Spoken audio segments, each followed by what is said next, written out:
শিক্ষা সংক্রান্ত গুরুত্বপূর্ণ আপডেটগুলো পেতে হলে অবশ্যই শুভেন্দু একাডেমি চ্যানেলটি সাবস্ক্রাইব করুন। পাশে থাকা বেল আইকনটিতে ক্লিক করে ভিডিওটি বেশি বেশি করে শেয়ার করুন। বিচার ব্যবস্থার দীর্ঘসূত্রিতা ন্যায় বিচার পেতে একটা প্রবল সমস্যা।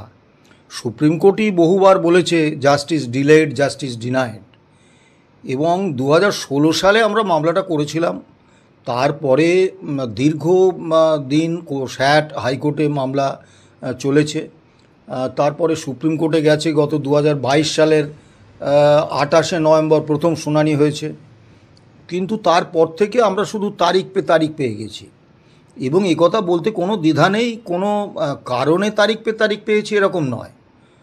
যে ডিভিশন বেঞ্চগুলোর কাছেই মামলা পড়েছিল, জাস্টিস ঋষিকেশ রায়, জাস্টিস দীনেশ মাহেশ্বরী, তারা এই মামলাটা শুনতে চাননি। এখন কেন শুনতে চাননি সেটা বলতে পারবো না, কিন্তু তারপরে এই জাস্টিস সঞ্জয় কারোল এবং জাস্টিস সন্দীপ মেহতার বেঞ্চে যখন মামলাটা পড়ল, তারা খুব দ্রুত শুনানি করে একটা ইন্টারিম অর্ডার দিলেন যে 2009-এর জুলাই থেকে 2019-এর ডিসেম্বর পর্যন্ত all India consumer price index মেনে যা ডিএ হয়, সেই ডিএর অন্তত 25% 6 সপ্তাহের মধ্যে রাজ্য সরকারকে দিতে হবে।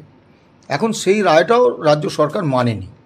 তা আমরা আদালত অবমাননার মামলা করেছি, কিন্তু সেই মামলা এখনও হাইকোর্টে পেন্ডিং। এখন স্বাভাবিকভাবে কর্মচারীদের প্রত্যাশা ছিল যে সরাসরি রাজ্য সরকার সুপ্রিম কোর্টের নির্দেশকে অমান্য করছে, তাহলে তার বিরুদ্ধে আদালত অবমাননার মামলা সুপ্রিম কোর্ট শুনবেন এবং একটা দৃষ্টান্তমূলক রায় দেবেন, যাতে রাজ্য সরকার ভবিষ্যতে আদালতকে এভাবে অবমাননা বা আদালতকে এভাবে অগ্রাহ্য করতে না পারে। কিন্তু সেরকম কিছু হয়নি। কেন হয়নি এটা বলা আমাদের পক্ষে সম্ভব নয়। এবারেতে জাস্টিস সঞ্জয় কারোল এবং জাস্টিস পিকে মেহতার বেঞ্চে, পিকে মিশ্রর বেঞ্চে দ্রুত শুনানি হয়েছে এবং সুপ্রিম কোর্টে নজিরবিহীনভাবে 4, 5, 6, 7ই আগস্ট একেবারে পরপর অন্য সমস্ত মামলা সরিয়ে রেখে শুনানি হয়েছে। এরকম নজির সুপ্রিম কোর্টে নেই। তা কাজেই তারা মামলাটাকে খুব গুরুত্ব দিয়েছেন এবং মামলা শেষ হয়েছে। মামলা শেষ হয়ে রায়টা রিজার্ভ আছে এবং আমাদের দুপক্ষকেই, অর্থাৎ পিটিশনার বা রাজ্য সরকার এবং আমরা যারা মামলাকারী সংগঠন, তাদের প্রত্যেককেই রিটন সাবমিশন দেওয়ার কথা বলা ছিল। তা সরকার পক্ষ 107 পাতার সাবমিশন দিয়েছেন। আমরা কনফেডারেশন অফ স্টেট গভর্নমেন্ট এমপ্লয়িজের পক্ষ থেকে তার উত্তরে 11 পাতার সাবমিশন আমরা জমা দিয়েছি। এখন রাজ্য সরকার স্বাভাবিকভাবে ওই 107 পাতার যে সাবমিশন, তাতে আদালতকে বিভ্রান্ত করার প্রচুর চেষ্টা করেছেন এবং আমাদের প্ররোচিত করেছেন। তা আমরা সেই সব প্ররোচনায় পা দিইনি, কারণ মূল মামলাটার বিস্তার অত্যন্ত ছোট, মামলাটার বিষয়বস্তুও খুব ছোট, মামলাটার প্রভাব অনেক বড়। কেন 10 বছর ধরে এই মামলাটা এখনও রায় বেরোচ্ছে না, এটা আমার কাছে সত্যি একটা আশ্চর্যের। কারণ মামলাটায় অন্য কিচ্ছু নেই। মামলাটা হচ্ছে সংবিধানে 309 নম্বর ধারায় রোপা 2009 তৈরি করেছেন পূর্বতন বামফ্রন্ট সরকার। সেই রোপা 2009-এ যা বলা হয়েছে সেটা যেহেতু সংবিধানের 309 নম্বর ধারা অনুসারে করা হয়েছে, সেটা একটা কনস্টিটিউশনাল কমিটমেন্ট বা সাংবিধানিক প্রতিশ্রুতি একটা সরকারের। আর সরকার ওই বামফ্রন্ট সরকার, তৃণমূল সরকার, অমুক সরকার এরকম হয় না। সরকার হচ্ছে একটা continuing constitutional body, never ending constitutional body. তার শাসক দলে পরিবর্তন হয় মাত্র। এখন আগের শাসক দলের আমলে রোপাতে যা লেখা হয়েছে বা যা প্রভিশন রাখা হয়েছে, সেটা পরের শাসক দল এসে অস্বীকার করবেন, এরকম অধিকার সংবিধান দেয়নি। তা সেই জন্য আমরা একদম সহজ সরল দাবি যে ওই রোপা 2009-এ all India consumer price index মেনে বছরে 2বার ডিএ দেওয়ার যে সংস্থান রাখা হয়েছিল, সেটা আপনি মেনে নিন, এই সরকার সেটা মেনে নিন, এবং যে বকেয়া ডিএ হবে, যে ডিএটা আমাদের দেওয়া হয়নি সেটা দিন। আর 2 নম্বর ছিল, সেটাও খুবই সাধারণ, যে দিল্লি এবং চেন্নাইয়ে রাজ্য সরকার আমাদেরই পশ্চিমবাংলার রাজ্য সরকারি কর্মচারীদের সেখানে ভিন্ন হারে, দিল্লিতে কেন্দ্রীয় সরকারি হারে, তামিলনাড়ু সরকারের হারে ডিএ, হাউস রেন্ট অ্যালাউন্স, তারপরে সিটি কম্পেনসেটরি অ্যালাউন্স বা পরিবহন ভাতা এগুলো দেন। তা আমরা বলেছিলাম যে একই রাজ্য সরকারের কর্মচারী কর্মস্থল আলাদা আলাদা হলে তাদের এরকম ভিন্ন ভিন্ন হারে ডিএ দেওয়া যায় না, যেহেতু ডিএটা হচ্ছে বেতনের অংশ। এটা সংবিধানের 14 নম্বর ধারার বিরোধী। কাজেই এই বৈষম্যটা দূর করুন, একদম সহজ সাধারণ জিনিস। এবং মাননীয় বিচারপতি যারা বিচার করছেন তারাও all India consumer price index মেনে ডিএ পান। কাজেই ব্যক্তিগতভাবে তারাও বিষয়টা যথেষ্ট ভালো বোঝেন এবং আমাদের থেকে অনেক ভালো বোঝেন। তা স্বাভাবিকভাবে মামলাটা এতদিন গেছে, তা জাস্টিস সঞ্জয় কারোল এবং পিকে মিশ্রের বেঞ্চ অত্যন্ত গুরুত্ব দিয়ে দ্রুততার সঙ্গে মামলা শুনেছেন। শুনানি শেষ হয়েছে। আমরা তো একসময় আশাই ছেড়ে দিয়েছিলাম যে মামলার শুনানি বোধহয় আমাদের জীবৎকালে আর শেষ হবে না। তা সেখান থেকে অন্তত মামলা শেষ হয়েছে, রায় রিজার্ভ আছে। আমরা অপেক্ষা করছি রায় কবে হবে। এখন যখনই কজ লিস্ট বেরোচ্ছে আমরা খেয়াল রাখছি, সুপ্রিম কোর্টে আমাদের যে আইনজীবীরা আছে তাদের সঙ্গে যোগাযোগ রাখছি। এখন এ ব্যাপারে তো আমাদের কিছু করণীয় নেই যতদিন না রায় বেরোচ্ছে। কিন্তু একটা বিষয়ে স্পষ্ট আমরা বলবো, সেটা হচ্ছে দেখুন, কেন্দ্রীয় সরকার ইতিমধ্যেই 8ম পে কমিশনের ঘোষণা করে দিয়েছে এবং ঘোষণা করেছে যে 1 জানুয়ারি 2026 থেকে তাদের এই যেদিনই সুপারিশটা আসুক এই সুপারিশ কার্যকর হবে। এবং আমরা দেখে আসছি যে কেন্দ্রীয় সরকার প্রায় প্রত্যেকটা রাজ্য সরকার, দু একটা বাদ দিলে সকলেই কিন্তু একদম নির্দিষ্ট সময়ে কেন্দ্রীয় সরকার পে কমিশন বসান এবং নির্দিষ্ট তারিখ থেকে যেদিন থেকে প্রাপ্য হয়, অর্থাৎ এবারে যেমন 8ম পে কমিশনের প্রাপ্য হচ্ছে, 7ম পে কমিশনের সময়সীমা শেষ হচ্ছে 31/12/2025, 1/1/2026 থেকে 8ম পে কমিশনের সময়সীমা শুরু হচ্ছে। সুপারিশটা কিছুদিন পরে এলেও এই সময়ে তারা বকেয়া তারা পেয়ে যাবেন। এবং অন্যান্য বিভিন্ন রাজ্য সরকার এই কেন্দ্রীয় পে কমিশনের একদম হুবহু সুপারিশ তাদের রাজ্যকর্মীদের ক্ষেত্রে লাগু করবেন। আবার বেশ কিছু রাজ্য সরকার তারা নিজেরা পে কমিশন বসিয়ে ওই কেন্দ্রীয় ফর্মুলা অনুসারেই দেবেন। কিন্তু আমাদের এখানে তো আমরা 6ষ্ঠ বেতন কমিশনের সুপারিশে অত্যন্ত লজ্জাজনকভাবে, নজিরবিহীনভাবে ডিএকে কর্মচারীদের অধিকার বলা হয়নি, এটাকে সরকারের দয়ার দান বলা হয়েছে। এবং রোপা 2019-এ এই সরকার ডিএর কোনো সংস্থান রাখেননি। 6ষ্ঠ বেতন কমিশনের 4 বছরের বকেয়া ডিএ এবং বেতন, বর্ধিত বেতন রাজ্য সরকার মেরে দিয়েছেন। হাউস রেন্ট অ্যালাউন্স 15% থেকে কমে 12% হয়েছে। অন্য কোনো সুযোগ সুবিধের কোনো সংস্থান নেই। শুধু তাই নয়, ডিএর প্রশ্নে রোপা 2009 কোনো কিছু উল্লেখ করেনি, অর্থাৎ ডিএটা কিভাবে দেবে এর কোনো প্রতিশ্রুতি কিন্তু এই সরকার দেয়নি। শুধু তাই নয়, আমাদের প্রতিহিংসামূলক বদলি আজকে যে জায়গায় গিয়ে পৌঁছেছে এটা সহ্য করা প্রায় অসহ্য হয়ে দাঁড়িয়েছে। আবার ধরুন, সরকারি কর্মচারীদের আপনি যদি 31/3/1996 সালে দেখেন, তখন অনুমোদিত পদ ছিল 4,98,290। তা আজকের দিনে দাঁড়িয়ে জনসংখ্যা প্রচুর বেড়েছে, আর জনসংখ্যাকেই তো পরিষেবা দেওয়া হয়। কাজেই জনসংখ্যা যত বাড়বে সেই বৃদ্ধির অনুপাতে কর্মচারী সংখ্যা বাড়া উচিত, অনুমোদিত পদ বাড়া উচিত। তা তো বাড়েইনি। 1996 সালের 31শে মার্চ অনুমোদিত পদ ছিল 4,98,290। এখন কর্মরত কর্মচারী হচ্ছে 2,19,000। মানে আপনি শূন্য স্থানটা ভাবুন। তো এই শূন্য পদে কোনো নিয়োগ হচ্ছে না। শিক্ষক শিক্ষাকর্মীদের উচ্চ মাধ্যমিক স্তর পর্যন্ত 3,98,000 পদ, 150টা পদ, 3,98,150টা পদ শূন্য।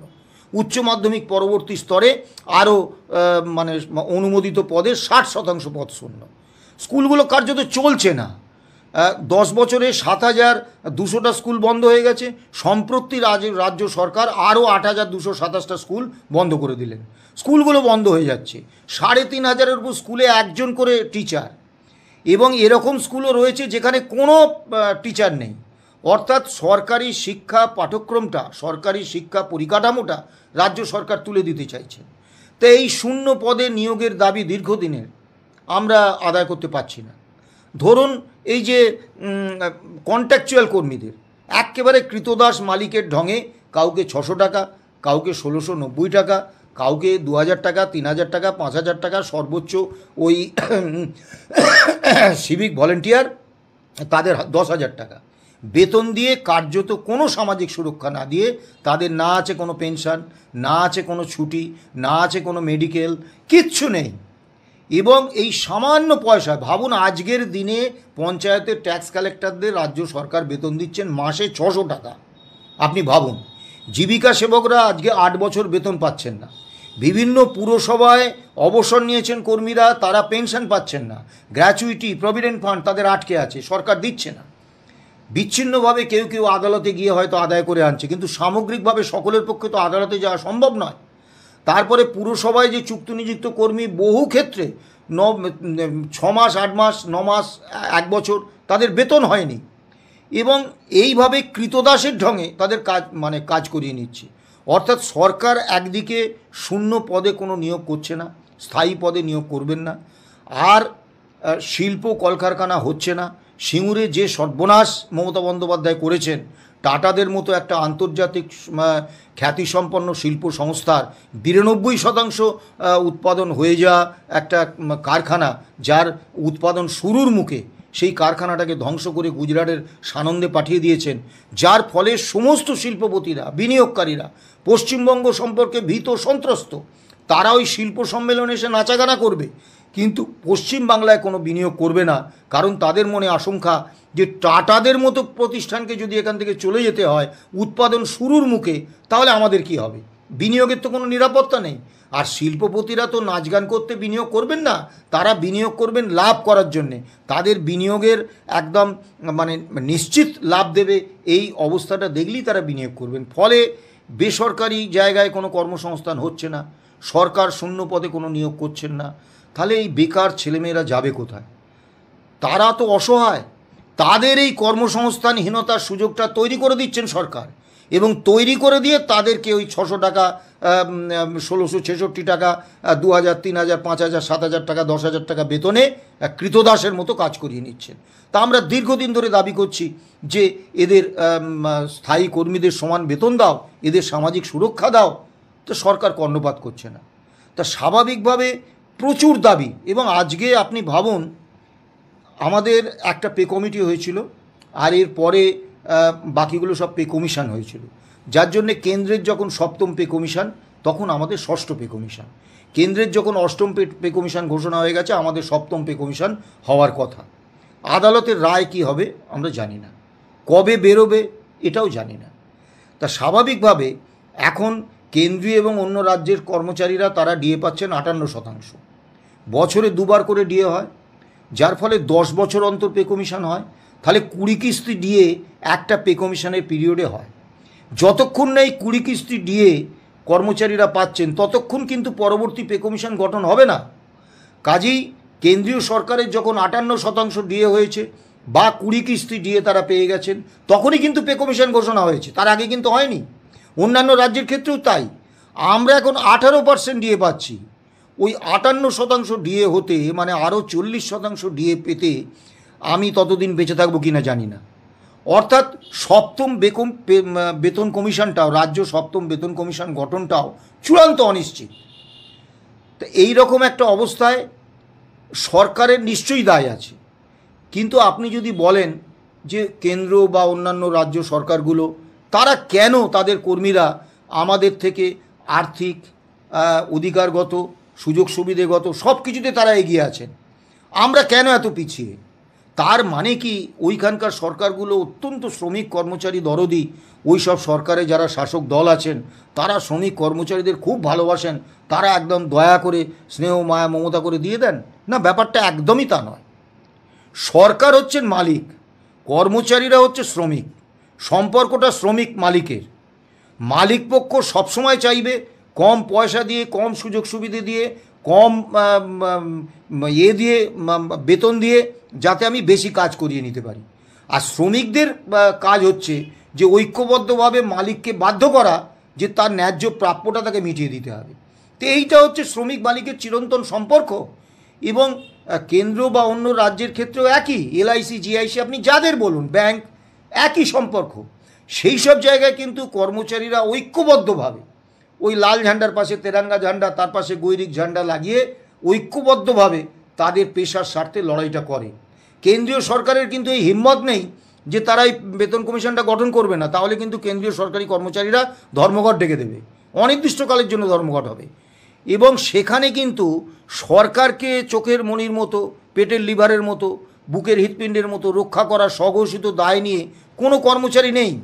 তাদের রাজনীতি আছে, প্রত্যেকটা মানুষই রাজনীতি সচেতন, কাজী তারাও যে রাজনীতি তাদের নেই, তারা যে কোনো রাজনৈতিক দলকে সমর্থন করেন না এমনটা নয়, কিন্তু পেশার স্বার্থে তারা কিন্তু ঐক্যবদ্ধভাবে ওই দলীয় রাজনীতিকে দূরে সরিয়ে রেখে তারা লড়াইটা করেন।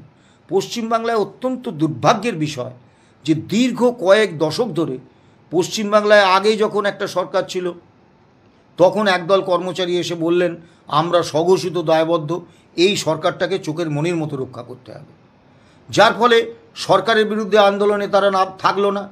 এরপরে তৃণমূল সরকার এলো, তখন আর একদল কর্মচারী এগিয়ে এসে বললে এটা আমার বন্ধু সরকার, একে পেটের লিভারের মতো রক্ষা করব। এবং এই যে শাসক দলের যে কর্মী সংগঠন, সরকারি কর্মচারী সংগঠনের ছদ্মবেশে তারা কার্যত শাসক দলের কার্যসিদ্ধি করছে। মুখ্যমন্ত্রীর স্বার্থ পূরণ করাটাই, তৃণমূল কংগ্রেসের স্বার্থ পূরণ করাটাই তাদের কাজ। তারা কর্মচারী আন্দোলনে বাধা সৃষ্টি করছে শুধু নয়, তারা ভয়ঙ্করভাবে কর্মচারীদের প্রতিহিংসামূলক আচরণ প্রশাসনকে দিয়ে নামিয়ে আনছে, পুলিশ প্রশাসনকে দিয়ে। আর বাকি যে কর্মচারীরা রইল তারা কেউ ফেসবুকে বিপ্লব করছে, কেউ ভাবছে আমার আর গিয়ে কী হবে।